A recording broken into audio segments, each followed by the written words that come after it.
Welcome to Not Milk Never Milk. Subscribe if you're lactose intolerant.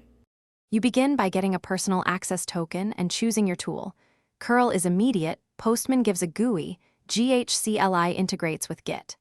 Once done, export your token to an environment variable so you do not leak it in commands. Then perform a simple get to /user or /repos/owner/repo with authorization, token PAT and the accept header. This confirms credentials and the API version. Make sure the response shows your expected account or repository data before moving on. You now handle real-world behavior. Compose requests with query parameters like per page and page to control result size, and include authorization to authenticate each call. For write actions, use post or patch with content type, application/JSON and a compact JSON body. Validate required fields first.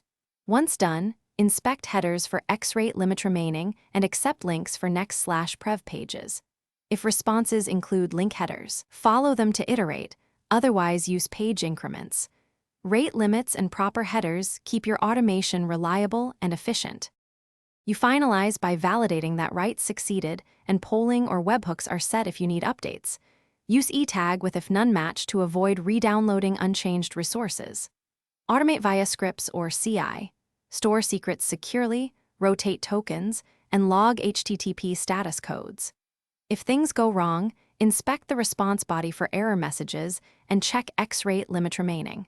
A 403 often means exhausted quota. Troubleshooting tip: when you hit limits, pause until X-rate limit reset or apply exponential backoff and retry. Thanks for watching. If this was helpful, leave a like and consider subscribing. See you next time.